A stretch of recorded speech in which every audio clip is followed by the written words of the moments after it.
Nonos anos, boa tarde, tudo bem com vocês?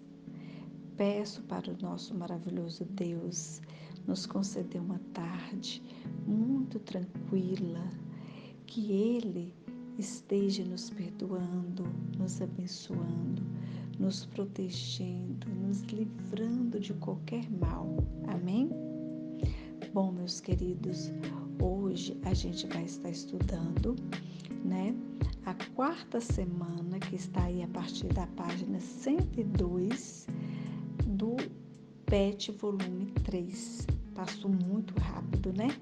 Outro dia nós estávamos iniciando o terceiro PET, agora nós já estamos finalizando. Eu espero que vocês tenham aprendido bastante nesse terceiro PET. Eu senti a falta de muitos alunos. Eu fico muito triste com o sumiço de vocês, que vocês não enviam as atividades. Então, isso para mim é um motivo de preocupação, sim. Eu fico triste. Bom, então o nosso texto tem como título Manifestações Artístico-Culturais. Alguém sabe me falar o que são manifestações artístico-culturais? Sabe? Ótimo.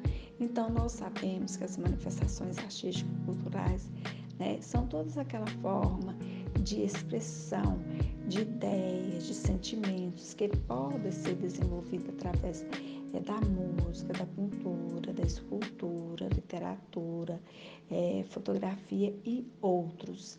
Sabemos que a arte é uma forma de expressão, né? Uma expressão onde que o homem, né, ele procura fazer isso, de estar comunicando, estar expressando desde os nossos primórdios, né?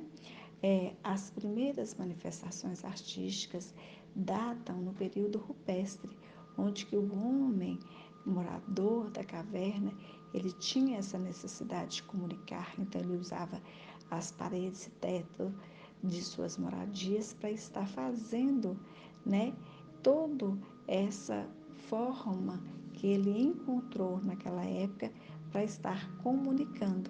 E assim eles conseguiram, que é dessa forma que nós conhecemos a realidade daquela época. A expressão artística é uma necessidade que o homem tem para se expressar, expressar para o próximo ou até mesmo para o mundo. Eu já assisti um filme que chamou muita atenção.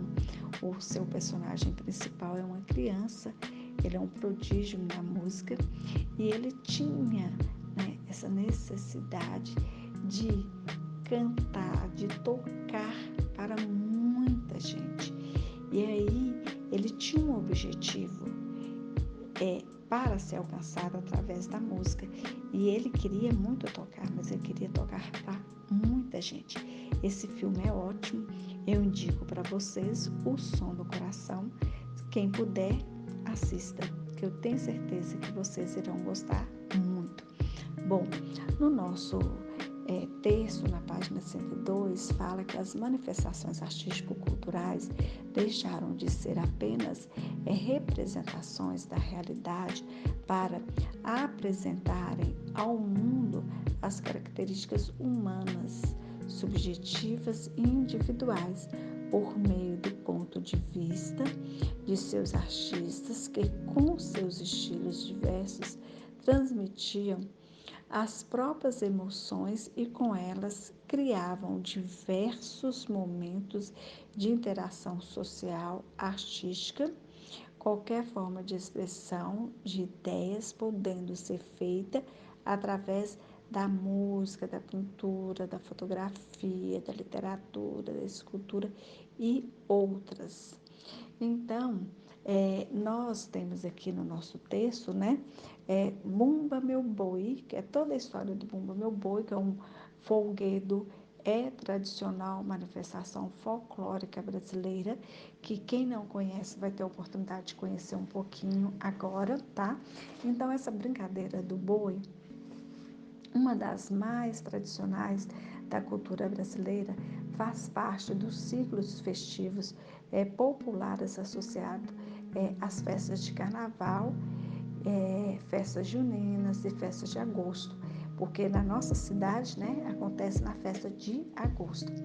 É realizada em todo o país, em diferentes nomes, como Bumba Meu Boi, no Maranhão, Boi Bumbá no Amazonas e Pará, Boi de Reis no Espírito Santo, Boi Mamão em Santa Catarina, ou seja, o nome do boi, né, vai ter uma variação aí de acordo com o estado, de acordo com a região que será contada a história. Acredita-se que tenha surgido no Nordeste no século XVIII e se espalhando depois pelo país. Apesar das influências das festas ibéricas, seu desenvolvimento ocorreu a partir de aspectos brasileiros com personagens brancos, indígenas e afrodescendentes. Na maioria dos casos, as manifestações desse folguedo possuem um caráter popular e local, mantendo a tradição passada de geração em geração. Nessa festa, podem ser observadas várias linguagens artísticas. São manifestações que a dança, a música, elementos visuais, representação de lendas se misturam e se completam de forma integrada. Nas formas mais tradicionais, não costuma haver divisão como palco e plateia, em que uns se apresentam e os outros contemplam. O folguedo do boi possui muitas variações de um lugar para o outro, mas todas costumam envolver a encenação de uma lenda que fala da morte e ressurreição do boi. Então, segundo a lenda, o boi de um rico fazendeiro, né, havia sido morto pelo escravo pai Francisco para satisfazer o desejo de sua esposa grávida, Catirina. Ela queria muito comer a língua do animal. E aí o escravo ele ficou muito receoso e tal, mas depois ele atendeu, né, o pedido da sua esposa. E assim o fazendeiro, né, ao perceber o sumiço do boi, ele manda um vaqueiro investigar e o crime é descoberto. Índios são enviados para capturar o pai Francisco, que desesperado ele pede ajuda, né, um pajé, ou em algumas regiões fala que é padre, outras fala que é médico, para ressuscitar o boi. Será que isso é possível? Arrancaram a língua do boi, o boi está morto. Será que é possível, né, ressuscitar o boi? E durante a festa, há um momento de encenação da lenda do boi, em que participam diversos personagens e os principais são, né, a mãe Catirina, o pai Francisco, o boi, o vaqueiro, o fazendeiro, os músicos, e tem aí todo o elenco para contar essa história, né? E aí, quando acontece a ressurreição do boi, a festa inicia e todo mundo se alegra muito, né? Então, o boi é o personagem principal, que já falei que ele vai ter aí alteração no seu nome de acordo com a região. Toda a história acontece em torno dele. A figura do boi, atrelada à importância da atividade pecuária na economia nordestina, é vista como alegria de força e resistência. Por isso, esse animal sempre foi muito cultuado e aparece em várias mitologias brasileiras.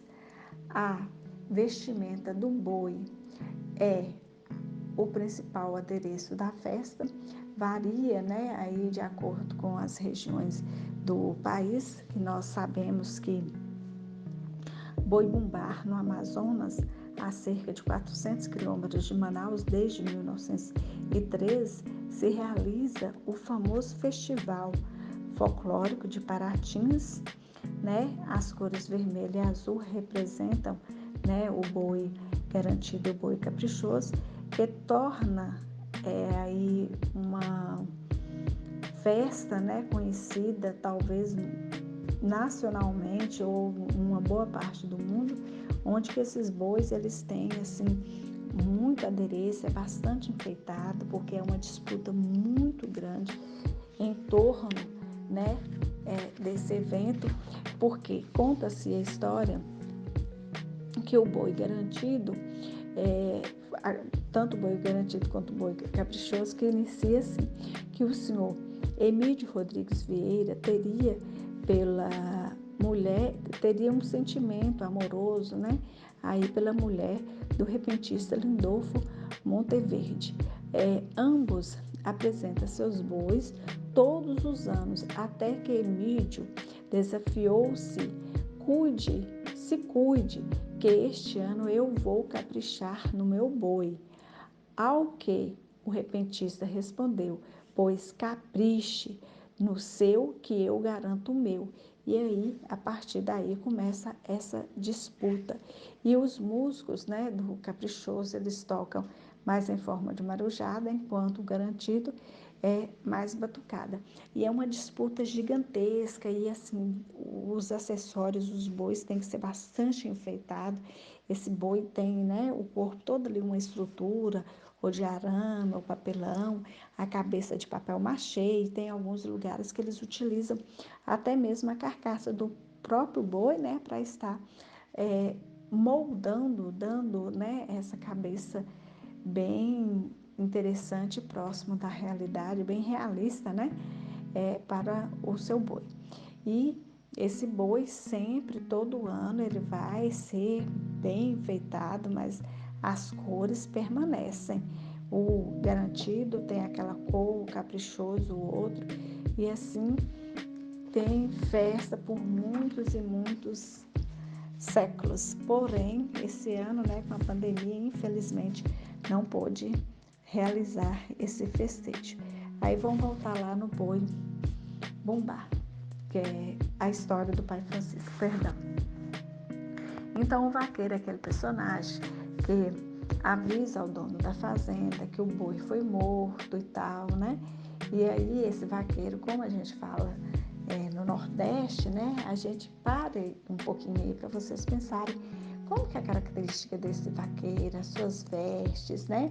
Então, assim, a gente sabe que é tudo muito típico daquela região, certo? Que representa o homem sertanejo. Então, todo aquele acessório, né, desse sertanejo do Nordeste, a gente pode estar visualizando nesse personagem. O fazendeiro representa o patrão, né? Na origem da lenda, era provavelmente o senhor do engenho, se era na época da escravidão, né, que fala o pai Francisco era um escravo, a mãe Catirina escrava, e ele é quem ameaça o casal Francisco e Catirina de vingar o seu boi morto. Na festa costuma ser o responsável pela organização da encenação. Então, os músicos, né, eles têm aí um papel muito importante durante esses festejos, certo? A festa do Bumba Meu Boi é acompanhada por uma banda musical, vários ritmos e instrumentos são utilizados. No Nordeste existem centenas de grupos musicais que fazem as festas do boi. Os instrumentos geralmente utilizados são de percussão, tambores, pandeiros, matracas, matracas, né, pedaços de madeiras, batidos um contra o outro. Bom, e outros instrumentos também, certo? O pai Francisco, também conhecido por outros nomes em determinadas regiões, e a mãe Catirina, né? Então, é um casal de escravos, trabalhadores rurais e tal, né? E ele, todo sensibilizado, que vai ser pai, sensibilizado e feliz, quando a esposa fala para ele, né, do seu desejo, ele, infelizmente, ele tem que arriscar e tem que tirar a língua desse boi que é tão bonito, tão desejado pelo dono da fazenda. Mas para ela só servia aquele boi. Então ele atendeu o pedido dela e aí tudo foi descoberto e ele corre de muitas formas para poder estar dando vida, né, ressuscitando esse boi, certo? Então, lá no Amazonas, o festejo do boi tornou-se uma celebração em massa que utiliza das mais modernas tecnologias, comparável ao desfile do Carnaval no Rio de Janeiro, o Festival Folclórico de Paratins, que eu falei com vocês lá atrás, né? Cuja imagem creio que vocês poderão ver essas imagens através da internet, né? Seria ótimo se vocês pudessem pesquisar sobre essas imagens para vocês terem ideia do que o texto está passando para a gente, tá? Então, nós temos aí essa lenda do boi bumbá, certo? E no nosso país, né, na nossa cidade, nós sabemos que esse festejo é comemorado durante as festas de agosto. Infelizmente, esse ano não foi realizada, tá? Então, na página 103, nós temos aí uma atividade que eu gostaria que vocês lessem com bastante atenção e respondessem da melhor forma possível. Eu estarei sempre à disposição de vocês. Qualquer dúvida, podem me procurar no privado, que eu ajudarei.